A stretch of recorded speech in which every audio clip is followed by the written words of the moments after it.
Wite no una, wite barakati, wite ko kasintano, mieno do pande, pobasi tie, do seise nekai taha, do kido e pomodai. Bepomo simo siraha gaundo sapo meta ane omo indalo mai behintu teuna delate pongkani nio dapo angka tau danu meatine kakawasa sio mo feli metano ini koe bedumai daye. Mantap, tepuk tangan semuanya. Ya bukan main. Aduh Pak, Bapak keren sekali suaranya tuh kan. Sobat Ngopi memang tidak disangka, tidak dinyana ya. Pak Ode ini selain sebagai Direktur Ketahanan Ekoswasbud Kementerian Dalam Negeri, suaranya juga bagaikan suara festival, Pak. Itu penyanyi festival lewat, Pak. Harvey Maleholo lewat, Pak. Pak keren sekali. Itu judul lagunya apa, Pak? Una no Kokasinta. Wah, luar biasa. Artinya? Artinya Una itu berkah. Jadi tanah Muna itu tanah berkah. Orangnya pandai dan cerdas, katanya begitu, dan mereka lebih senang bergaul, berjiwa sosial begitu, dan suka bersosialisasi. Dan untuk pengen tahu lebih dekat di Muna, diajak silahkan datang ke Muna, biar tahu keramah tamahan orang Muna di sana. Saya dari mendengarkan lagu Bapak aja udah langsung ingin terbang ke sana rasanya. Kayaknya mungkin udah tahu belum Muna itu di mana? Sulawesi Tenggara? Sulawesi Tenggara, salah satu itu pulau yang ada. Itu tempat lahirnya Bapak kan? Ya. Tanah kelahiran persis, kan? Persis. Wah mantap. Seberapa indah sih Pak bagi kita nih yang belum pernah datang ke sana. Kalau mendengar dari nyanyian yang sangat merdu tadi sudah bisa merasakan keindahannya. Tapi kan kalau kita tidak datang langsung, nggak afdol ya Pak ya? Ya, di sana ada tagline namanya Maite Muna. Datang ke Muna. Untuk pengen tahu di sana Muna seperti apa, salah satu pulau, salah satu daerah otonom yang ada di Sulawesi Tenggara, di antara 17 kabupaten kota di situ. Dan dia punya keunikan sendiri, punya keanekaragaman budaya, tradisi-tradisi saya kira ada di sana. Dan mau lebih dekat, ya tadi datang ke Muna. Datang saja langsung ke Muna ya. Jadi di situ Bapak lahir, dibesarkan, masa kecilnya juga pasti indah sekali. Ya Pak ya? Ya, tuh sudah ketebak nih, sudah bisa dilihat. Seperti kebanyakan anak kecil. Kita sebutnya dulu kalau di kampung anak kampung ya Pak. Pastinya. Banyak bermain, banyak teman, di alam bebas. Betul, betapa indahnya masa kecil kita saat itu. Ya. Baik. Wah, luar biasa memang Pak Ode. Tapi sebelum kita lanjut lagi Pak Ode, saya ingin memberitahu kepada Sobat Ngopi bahwa kami semua di sini sudah melakukan swab terlebih dahulu sebelum kita memulai. Kita sebutnya podcast ya Pak, video podcast ya. Sebelum kita mulai podcast ini, jadi kita semua sudah melakukan protokol kesehatan dengan baik dan alhamdulillah hasilnya negatif. Jadi dengan senang hati dan berbahagia kita bisa ketemu hari ini ya Pak. Ya. Kesehatan jiwa raga, lahir batin itu yang utama sekarang ini. Nah Pak Ode tadi sudah sedikit menjelaskan mengenai masa kecilnya, betapa indahnya Muna dan bahkan mengajak kita ke sana nih Sobat Ngopi. Tapi kalau kita melihat sedikit sosok Pak Ode ini Sobat Ngopi ya, tadi sebelum kita mulai nih, saya bisa merasakan betapa ramahnya Pak Ode ini, betapa hangatnya beliau dan betapa menyenangkan. Jadi kiprah atau perjalanan karir seseorang itulah yang menentukan memang ya. Betapa baiknya kedua orang tua beliau membesarkan, lalu seperti apa jenjang pendidikan yang dilalui, memang sudah membentuk seorang Laude Ahmad menjadi seperti hari ini. Pak, bisa dari kecil di Muna. Penugasan tamat itu ke Sulawesi Utara. salah satu kota di Sulut ya, Sulawesi Utara, Kota Bitung namanya hari ini, yang bertetangga dengan Saya Likupang belum pernah itu. juga tuh ke sana, Pak. Aduh, Bahaya ya. pelanggaran ini kayaknya. Pelanggaran ya. Kira-kira. Nanti saya masukin program lah gitu. Karena memang harus kita sering memberikan informasi. Ya. Harus kita memberikan sosialisasi supaya itu kita tahu ke-Indonesiaan itu kita seperti apa. Karena tak kenal maka tak sayang. That's right. Kan? Dan kitalah yang menentukan ingin kenalan atau tidaknya. Iya. Karena tanggung jawab untuk melestarikan budaya bangsa itu bukan di tangan orang, tapi di tangan kita. That's right, ya. Tanggung jawab kita. Ini nih PR saya, berarti saya harus datang juga ke sana ya Pak, ke Bitung ya. Kalau saya boleh bilang begini Mbak Imel. Saya punya clue-nya itu nilai. Value. Di dalam value itu ada rasa, ada dengar, ada lihat, dan baca. Ya. Gitu. Tadi saya udah cerita soal Munah, sudah dengar kan? Tapi belum pernah lihat. Ya kan? Bagaimana bisa merasakan seperti apa Munah hari ini? Seperti apa Indonesia hari ini kalau kita tidak menjelajahi Nusantara yang kaya luar biasa ini. Kita lihat, kita dengar, kita rasakan. Dan itulah kita akan mengakui bahwa ternyata kita adalah betul-betul bangsa yang kaya, bangsa yang maju. Nah, disitulah kita selalu memberikan nilai terhadap sesuatu itu. Nah, dari nilai itu kita akan melihat sebetulnya apa yang kita bisa lihat, apa yang kita bisa kembangkan. Ada rasa di situ. Dan kita akan bercerita kepada stakeholder, kita bisa berbagi informasi kepada para pihak. Tentu teman-teman yang kompeten, masyarakat, ataupun stakeholder yang lain. Kita bekerja sama. Kita berkolaborasi seperti hari ini, kita akan bisa ketemu dalam suasana begini. Saya ditemani dengan Mbak Imel yang luar biasa, ya, kita butuhkan sekali. Jadi pemerintah pun sangat membutuhkan kolaborasi dari para pihak. Ada kita butuhkan akademisi, kita butuhkan organisasi kemasyarakatan, korporasi, kita butuhkan terbentuk tokoh-tokoh yang kira-kira bisa ikut membantu mengkomunikasikan, menginformasikan apa yang menjadi program-program ataupun harapan masyarakat dan program yang coba didesain dan dirancang oleh pemerintah. Jadi memang sebenarnya bukan tugas pemerintah ya, tapi tugas kita bersama untuk betul. bisa bersinergi, untuk bersatu, memajukan bangsa dan menyatukan semua rasa yang tadi Bapak sudah sampaikan gitu. Itu yang menjadi pekerjaan rumah persis, kita bersama. Wih, tiba-tiba ada foto muncul di belakang. Tunggu saya lihat. Kalau dilihat dari bentuknya, penampilannya ini kan sporty banget ya Pak, kayak Arnold Schwarzenegger lah. Ya Pak ya, buatan Munah gitu. Buatan Munah, made in Munah. Ya ini produk lokal ya Sobat Ngopi ya. Dan kalau dilihat dari glove-nya, ini nih abis bersepeda lipat ria sepertinya. Ya Pak? Siap, betul. Favoritnya memang bersepeda hobinya Pak? Anak kampung kan. Jadi kalau ke kebun mete itu dari rumah dulu ya pakai sepeda, boncengin dari kebun itu di karung itu pasti gitu. berdiri-berdiri tuh ya Pak di sepeda ya? Otomatis. Itu masih kelas 3 SD. Sudah mulai gitu. Jadi otomatis seperti tadi. Oh ini di Bandung? Bandung. Tadi sekolahnya itu tadi di belakang sekolahnya. Betul. Emang olahraga favoritnya sepeda dari kecil? Antara lain sepeda. Yang lainnya? Berenang pasti karena anak laut. Wah sedap. Gitu. Kemudian lari, tapi nggak lari dari kenyataan. Lari juga Pak. Lari dari kenyataan lebih capek Pak Ode, nggak nyampe-nyampe. Lari itu sangat menginspirasi, banyak kandungan di dalam lari itu. Ini saya suka. Ya. Banyak kandungan, banyak nilai-nilai yang dipelajari dari lari ya Pak. Betul. Lari itu dari beberapa jenis yang saya pernah kenal gitu kan. Selain mungkin jenis larinya, jarak larinya, tapi dalam tata laksana lari lah kira-kira begitu kan, dia ada startingnya dulu. Betul. Dia kalau nggak diberi aba-aba dia belum jalan, belum go on gitu kan, nggak boleh langsung running gitu kan. Nah itu berarti harus mendengarkan aba-aba, harus tahu gitu kapan saat berlari, kapan saat dia berjalan, kapan dia harus cooling down. Lari misalnya lari estafet atau mungkin lari maraton misalnya gitu, kita tahu kita punya goals, kita punya apa yang harus kita capai, apa cita-cita yang akan kita ini. Bangsa ini punya cita-cita seperti di dalam konstitusi kita.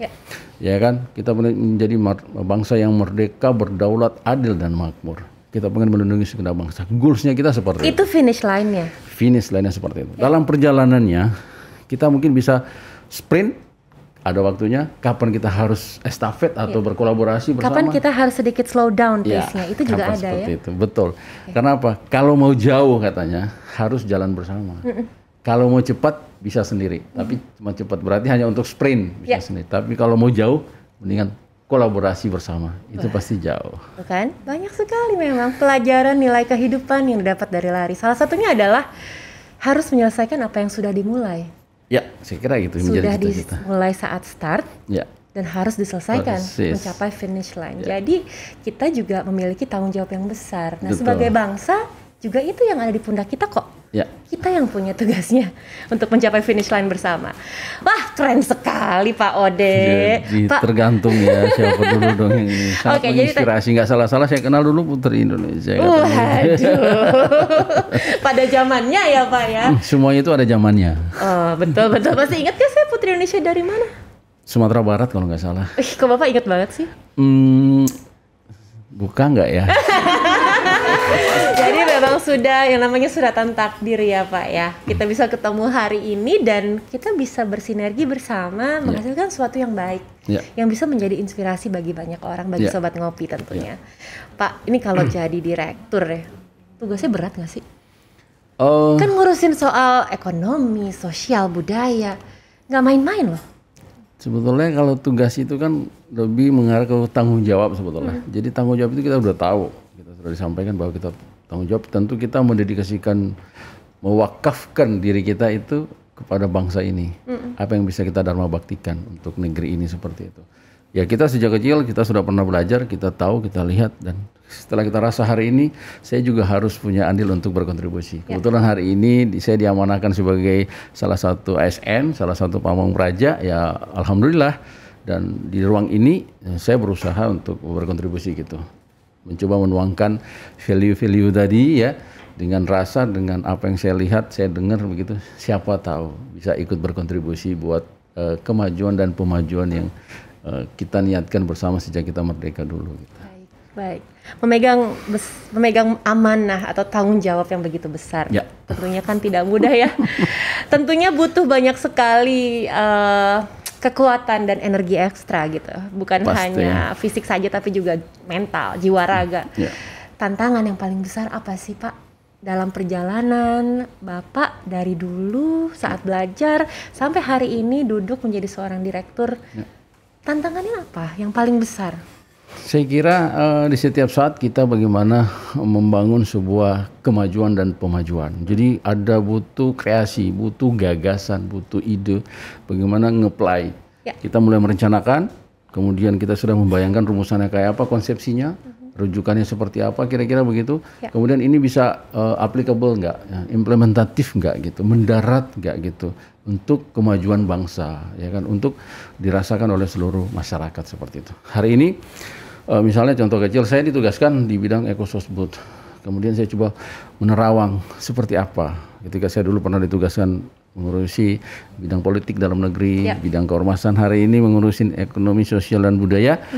Ada sebuah view baru menurut saya. Nah, saya punya Perspektif pemikiran baru ya, yang Pak? sedikit mungkin agak-agak berbeda. Kalau istilah pemerintahan mungkin asimetris begitu ya. Kalau Mbak Imal bilang nyentrik kali.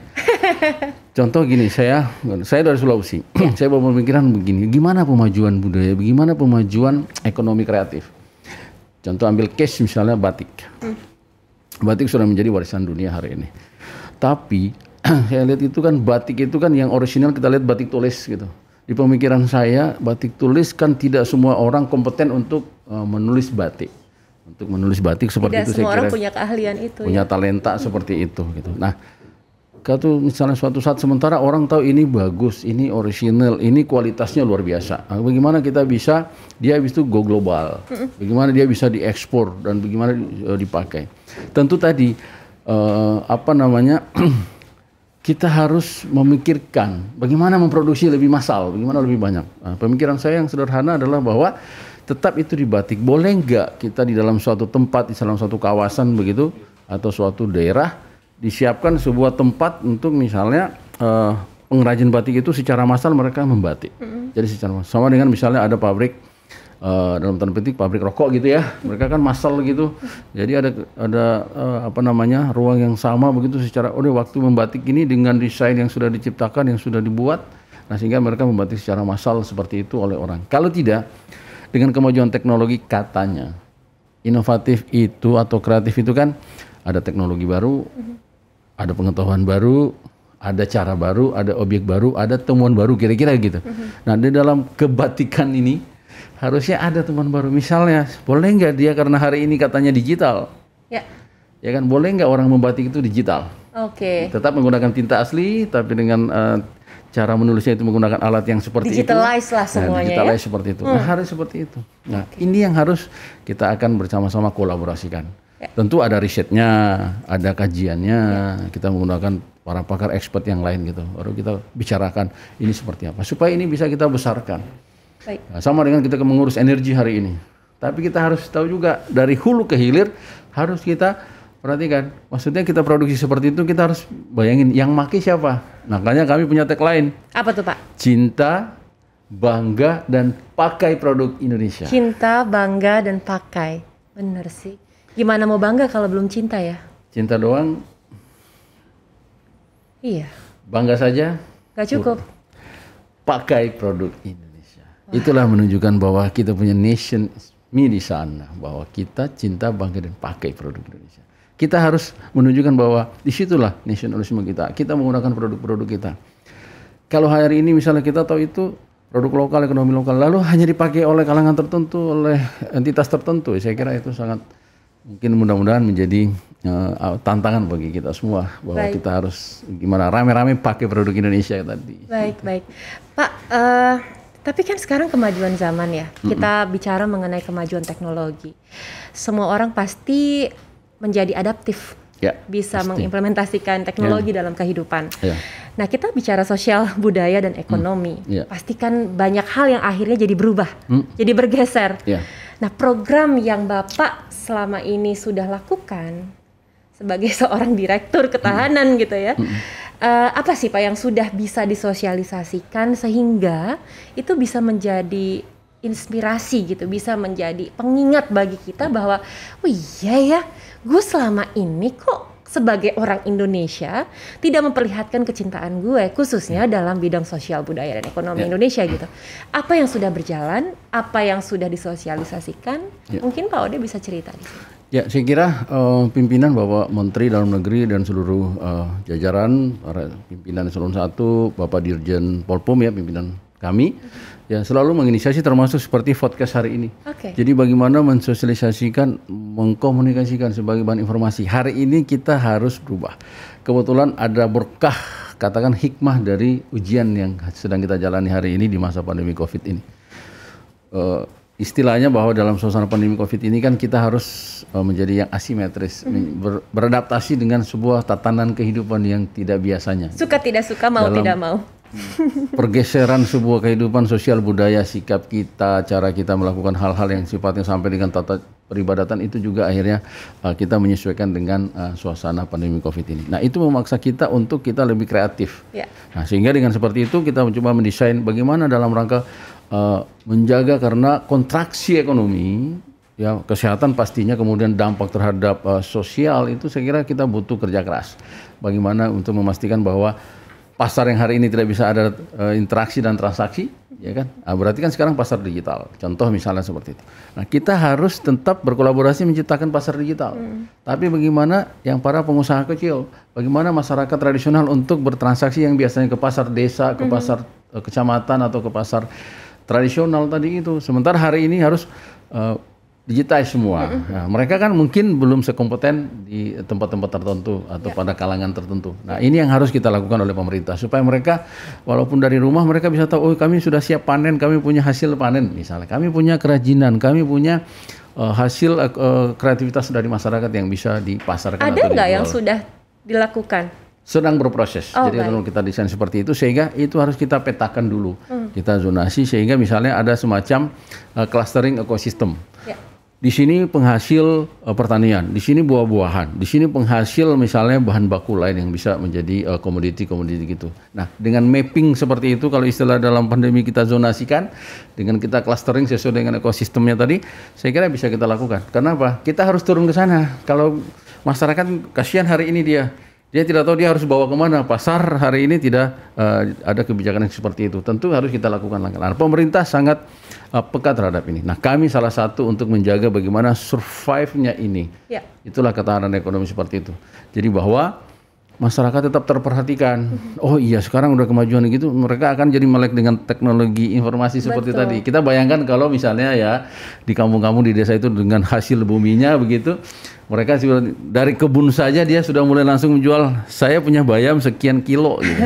Itu Pak akan Ode, tersampaikan. tapi kan pasti akan ada benturan, Pak. Ya. Apalagi merubah sebuah kebiasaan ya, Ya, merubah budaya. ya. Majunya teknologi juga merupakan sebuah perubahan besar Ya, untuk budaya kita. pasti. Ada benturan nggak Pak yang ditemukan? Ada friksi nggak? Ada Kami sendiri nggak di situ? komponen atau Direktorat Jenderal Politik dan Pemerintahan Umum ini kan ada salah satu yang ditugasi atau mempunyai tugas itu bagaimana melakukan identifikasi atau kita memetakan mengidentifikasi kira-kira potensi gejolak, potensi konflik kah.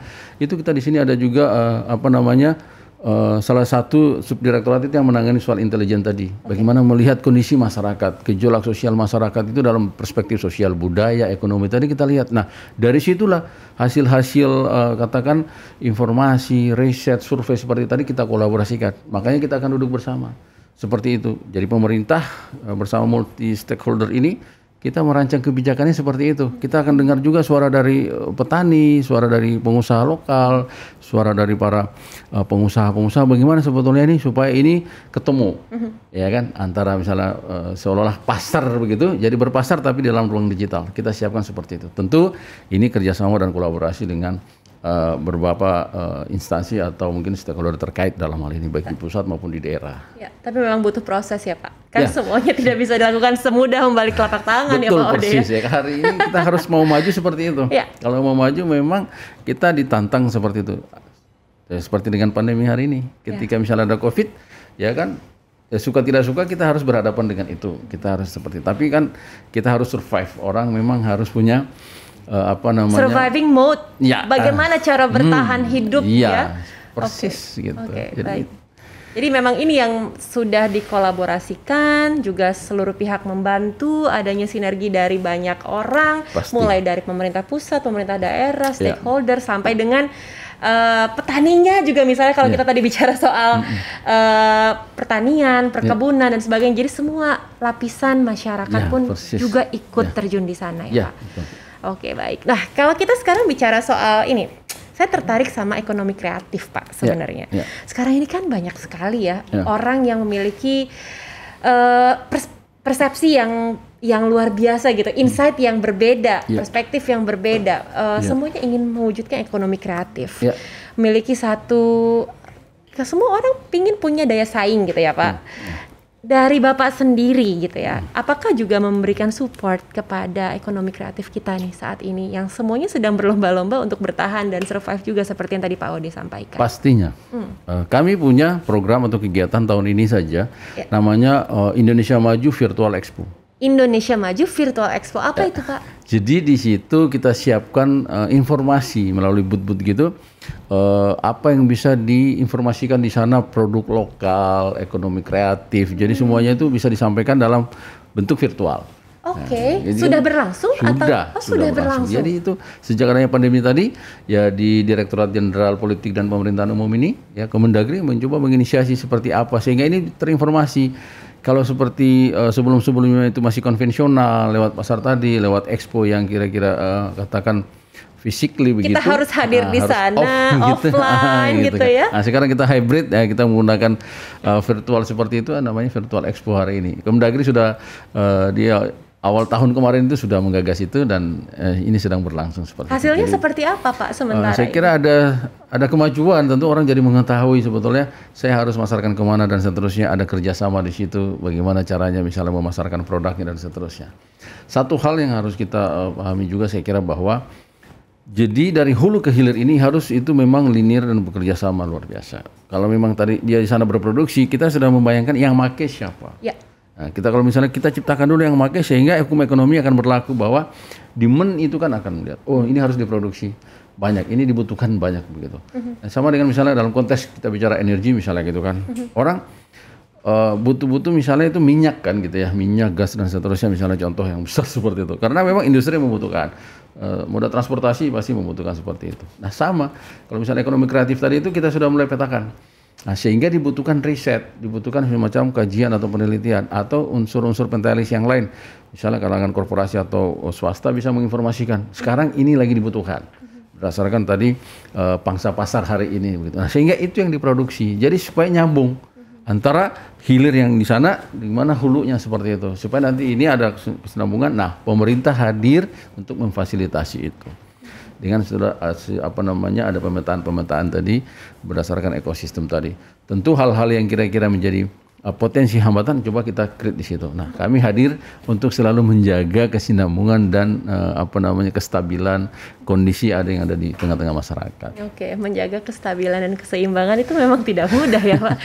Sangat mudah untuk diucapkan, tapi secara prakteknya di lapangan kan juga pastinya menemukan banyak sekali tantangan gitu ya.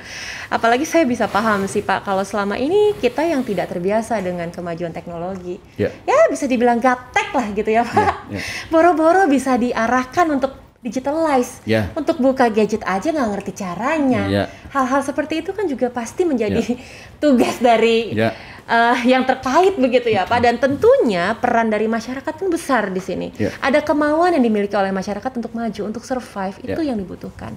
Nah, kalau kita bicara soal masyarakat yang saat ini kita lihat perannya paling besar atau bukan paling besar lah, yang energinya paling besar, pemuda, generasi muda yang memegang kendali ini saat ini.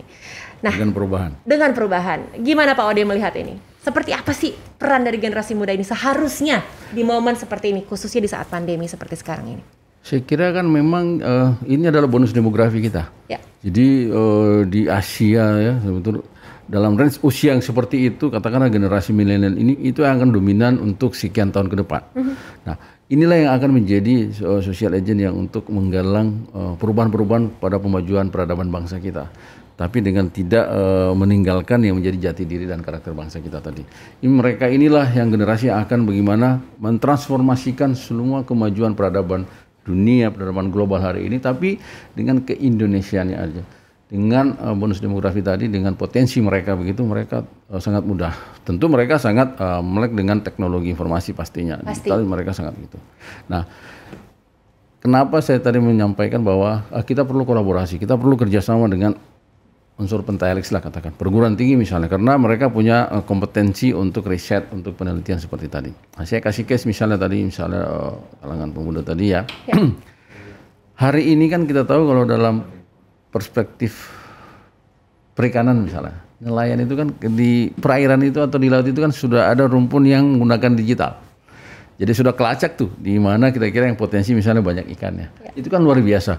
Kita punya perairan yang luar biasa begitu. Luar biasa.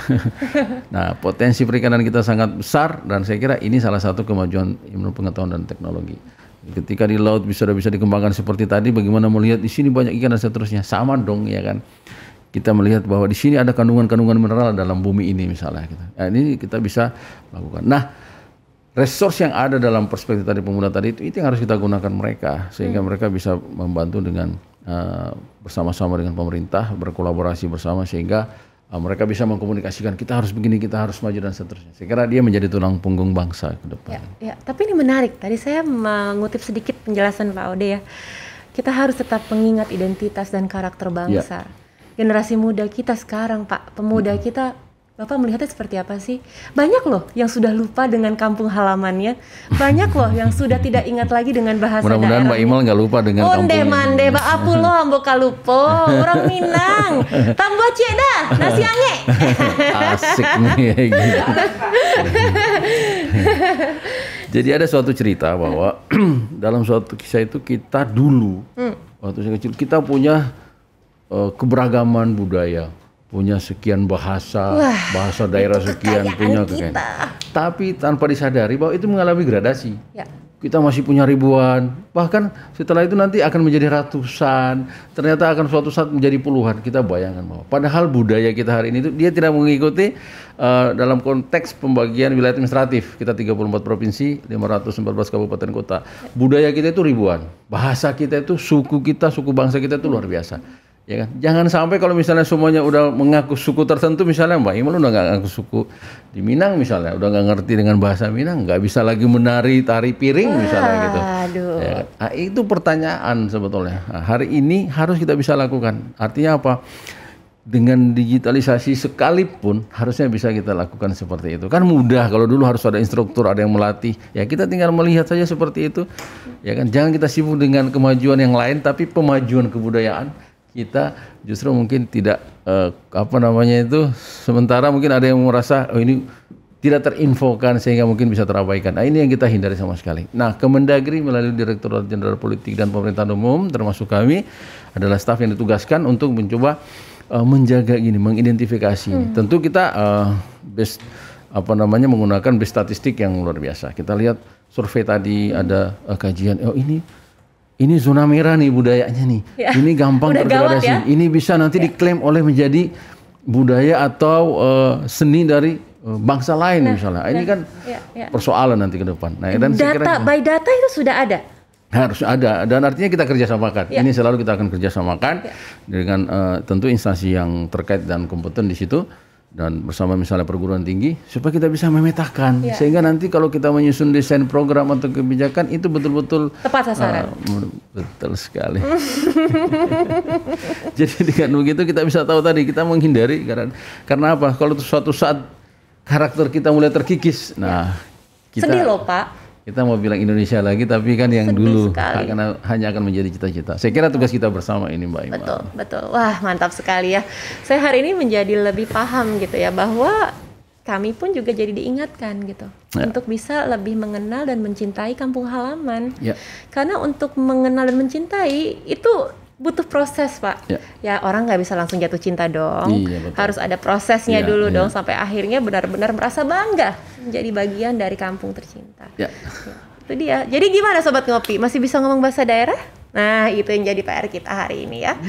Oke, baik. Pak, saya mau main games boleh nggak? Boleh. Buat Mbak Imel boleh lah. Boleh. Nama gamesnya Seberapa Dekat. Wah, mantap. Oke, sekarang kita akan main games. Pak Ode kalau udah diajak main games, kenapa Pak? Deg-degan ya Pak? Enggak, anak sporty gitu. Anak sporty, kompetitif. Lebih tepatnya kompetitif, gak mau kalah kalau udah urusan games ya Pak. Oke, saya dulu. Boleh dong. Gak apa-apa, lagi suasana 17-an gak apa-apa perempuan dikasih. Kan ladies first katanya. Right. Oke, baik. Yang pertama, ini berarti jawab cepat Pak. Ya, gak boleh mikir. Oke. Kalau terlahir kembali, pengen jadi ASN atau pengusaha? Dasarnya mensyukuri ASN dong. Mantap. Oke. Saya mau tahu alasannya. ASN itu dia ngomong, seorang pamong praja. Dia melindungi, dia melayani. Itu prinsipnya seorang pamong praja. Memang itu ode banget lah. Wih. Jadi Sobat Ngopi, perempuan-perempuan di luar sana, wahai teman-temanku, harus cari calon suami ASN. Ya, karena biar bisa menjadi pendamping yang baik, yang bisa menuntun ke arah yang lebih baik, begitu? Persis, sebetulnya ASN itu dia melindungi, melayani tadi itu dia selalu memberikan yang terbaik kepada orang lain. Masih ada Pak yang single-single di sini? Boleh. Gawat nih. Oke, pertanyaan kedua. Bapak pilih sup ayam atau sayur daun kelor? Sayur kelor dong. Kenapa? Itu tough banget deh. Itu benar-benar sumber energi. Kandungan magnesiumnya luar biasa. Udah pernah coba? Belum. Datang ke Muna. Mantap. Karena di pagaran warga saja itu, di pagar itu, di kebun itu banyak sekali daun kelor. Saya coba cari-cari di tempat domisili nggak sempat nemu di sini. Harus mudik dulu baru nyari daun kelor. Itu luar biasa. Nggak ada yang jual itu di Jakarta, termasuk Pak? Kita untuk penguatan imun lagi COVID seperti ini itu luar biasa. Kelor itu luar biasa banget. Jauh juga tapi kalau kita mau nyari sayur daun kelor harus karena dia seger gitu ya, dia baru dapat dipetik dari pohonnya gitu dia langsung fresh ya Pak? Ya, harus fresh dia. Dia nggak bisa masuk ke freezer. Itu memang luar biasa. Saya kira kita bisa lihat literasi kalau daun kelor. Ternyata di kampung saya juga ada nilainya soal daun kelor itu luar biasa. Baik. Ini kekayaan loh sebetulnya. Nah, ini dia. Ya, kenapa kan misalnya di kawasan-kawasan yang kira-kira cocok tumbuhnya itu ada zonasinya yang cocok, itu kita nggak kembangkan seperti itu gitu ya. Kadang-kadang nanti hari ini kemarin kita sibuk dengan porang gitu ya. Mungkin padahal kalau nggak salah saya di tempat kecil saya itu porang itu sangat banyak tumbuh gitu, tumbuh liar aja di kebun-kebun begitu. Nah itu tadi kita butuh riset, kita butuh survei dari expert, mungkin teman-teman yang kompeten di sana bisa memberikan informasi kepada pemerintah atau kepada korporasi. Ini harus kita kembangkan seperti apa. Hulu hilirnya harus kita pastikan. Bagaimana etapenya dia mulai dari katakan sebagai komoditi ditanam sampai dia terpasarkan atau dipakai orang. Nah ini yang harus menjadi tugas kita pemerintah dan seluruh stakeholder terkait. Yang seperti itu misalnya kita bisa kembangkan. Itu contoh case yang saya kira menjadi tantangan bagi kita semua. Jangan kita lihat hanya yang laku di Eropa, pasti bisa kita lakukan. Ya, tadi hulu hilirnya harus kita jaga, ketahanan ekonomi. Baik. Wah, baik Pak, terjawab semua pertanyaan saya. Sebentar, belum selesai kita. Masih ada. Asik. Pertanyaan ketiga, Pak, pilih kembali ke masa lalu untuk memperbaiki kesalahan, atau pergi ke masa depan untuk melihat pencapaian? Saya lebih suka menatap masa depan. Karena saya yakin di sana ada peluang yang sudah menunggu saya. Mantap sekali. Keren. Artinya bahwa kita sebagai bangsa yang besar, kita harus optimis dan maju ke depan. Sebagaimana dicita-citakan the founding father, dalam konteks kemerdekaan hari ini kita harus tetap maju. Dan suatu saat tumbuh, tangguh, dan akan maju sesuai dengan yang kita cita-citakan itu. Luar biasa. Oke, Pak Ode, pertanyaan keempat. Menunggu kesempatan datang atau menciptakan peluang? Ciptakan peluang dong. Ciptakan peluang itu artinya tadi bisa berkontribusi buat orang banyak. Sebagus-bagusnya kita tentu berguna buat orang banyak gitu kan. Kita ciptakan peluang jadi masyarakat bisa mendapatkan kesempatan dalam apa yang menjadi kepunyaan kita hari ini, apa yang menjadi tanggung jawab dan tugas kita hari ini, ya kita memberikan ciptakan peluang. Peluang untuk keluarga, peluang untuk masyarakat, tentu peluang untuk bangsa dan negara. Wah, mantap. Pak Ode, satu lagi terakhir ya Pak. Bapak kan? Boleh satu lagi. Boleh ya. Bapak hidup sudah berapa? 41 tahun ya? Udah cek. Sekarang usia 41 kan Pak? Kayak udah cek umur kayak gini nih maksudnya ada nih. Apa 39? Ya 47 kira-kira. Wih, kirain seumuran sama saya Pak. Seangkatan kita harusnya. Alhamdulillah lagi. Pak Ode, selama ini dalam hidup, apa sih hal yang paling berkesan? Sabar, syukur. Jadi ketika menjalani kehidupan saya selalu syukuri, saya selalu sabar, berusaha sabar dan syukuri apa yang ada hari itu. Karena saya terlahir juga, saya harus bersyukur bahwa seperti itu, tidak ada yang merencanakan karena itu kuasa Tuhan. Apa yang saya rasakan hari ini, saya harus terima, saya harus syukuri. Udah tanggung jawab, laksanakan dengan baik, syukuri bahwa itu amanah, itu trust, itu kepercayaan. Misalnya dari pimpinan, tentu ada tanggung jawab yang harus kita baktikan kepada bangsa dan negara dan masyarakat. Sabar, syukur. Itu menjadi pengiring dalam setiap langkah ya Pak? That's right. Spirit. Ini harus kita tiru nih teman-teman. Kalau sabar dan syukur selalu ada dalam setiap langkah hidup kita, jadi seperti Pak Ode ini. Ada masalah, nggak ada masalah juga nyanyi aja. Hati bahagia ya kan Pak? Ya. Hati dan pikiran tenang. Yang paling penting bisa memegang amanah dengan baik dan menjalankannya dengan baik. Itu dia. Persis. Pak, gantian Pak. Bapak dikasih kesempatan katanya untuk kerjain saya. Ini gimana sih hostnya kok dikerjain apa-apaan sih ini? Tapi ngomong-ngomong memang dari awal tadi saya coba merasakan ya. Apa Pak? Ada nilai yang saya itu sebetulnya mau bilang tapi enggak ini. Kelihatannya tuh kalau Mbak Imal itu cukup romantis kelihatannya. Saya? Ya. Masa? Bapak tahu dari mana?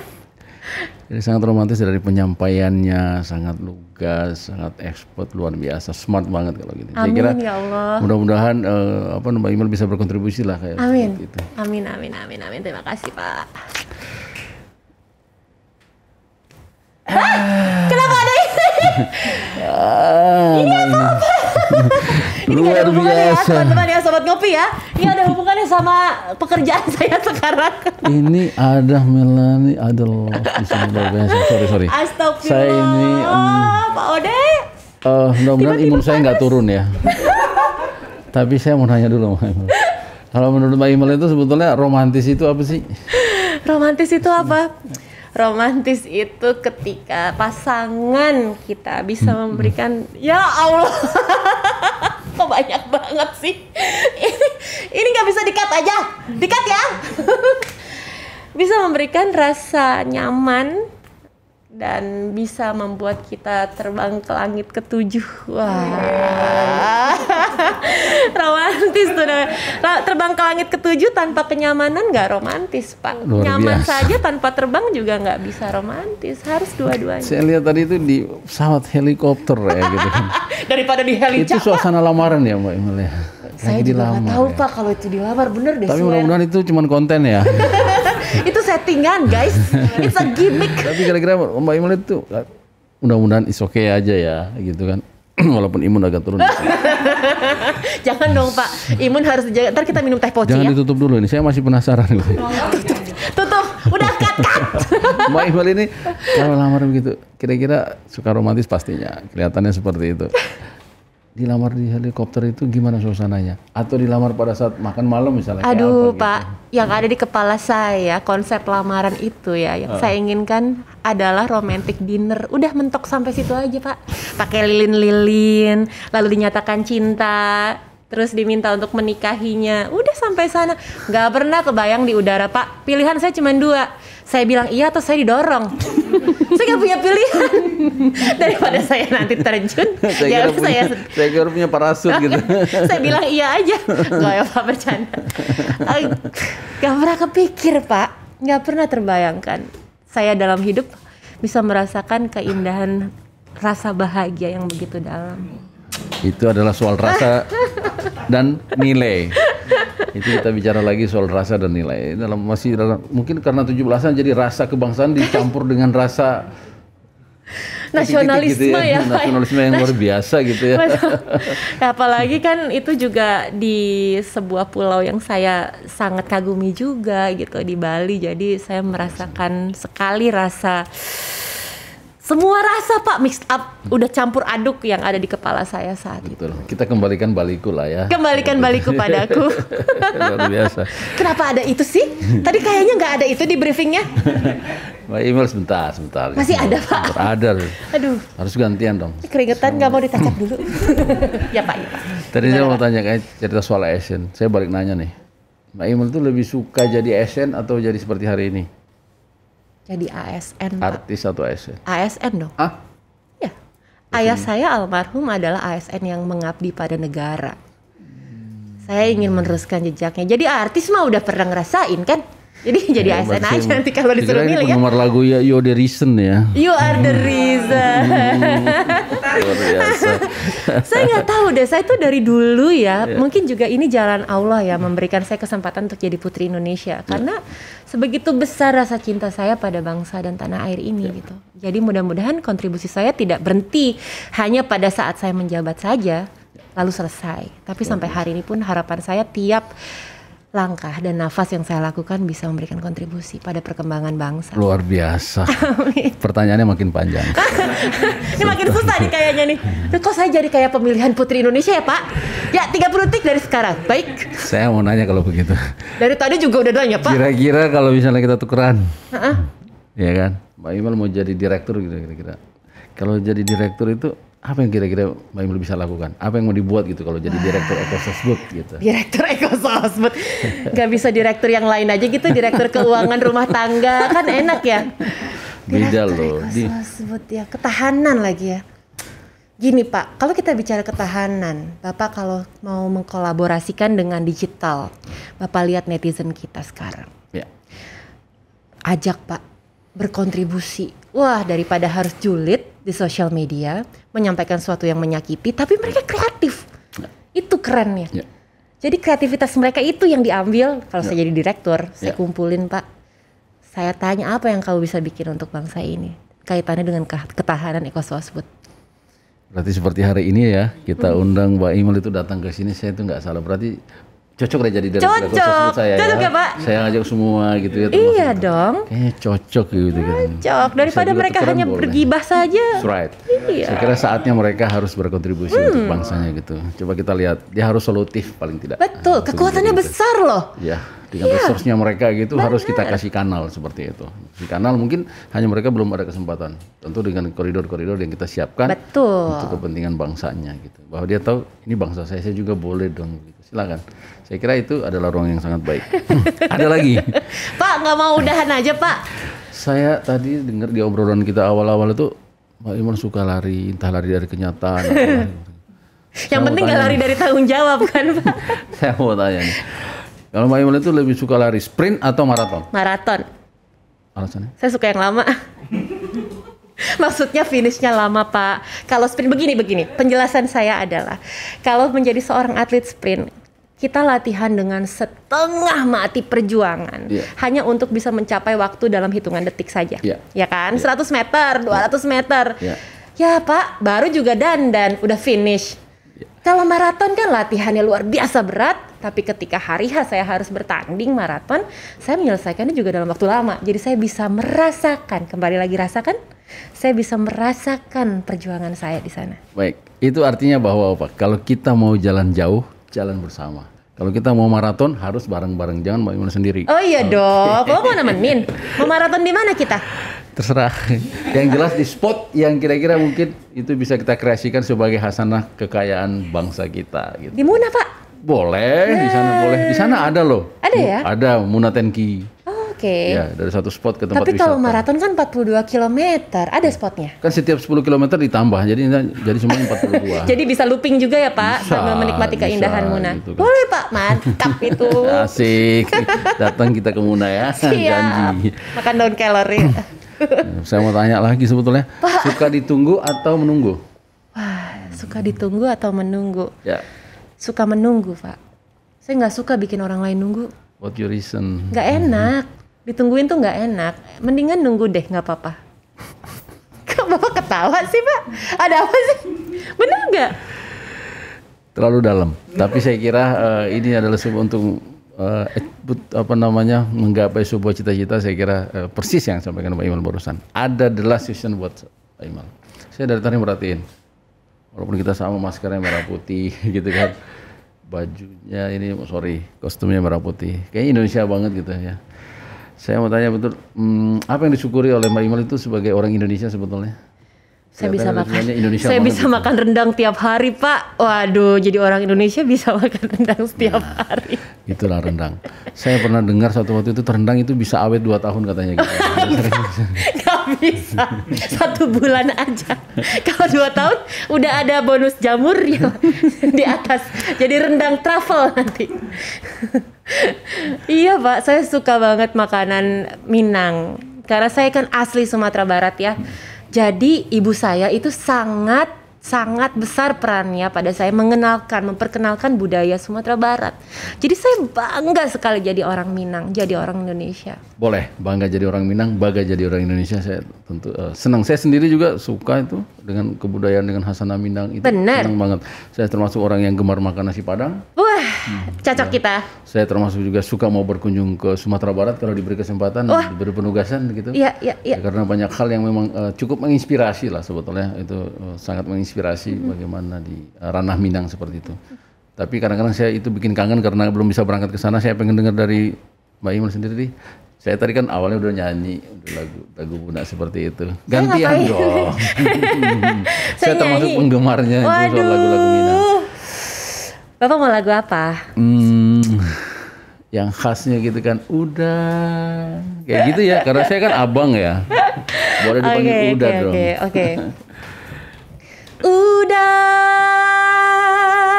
kandu di rantau urang, pulanglah udah di tanah Jawa, rindulah lamo indak basuo apo kadayo. Lupa ko udah jo diri denai, sumpah jo janji maso sapayung kita berdua. Luar biasa, keren bener hari ini.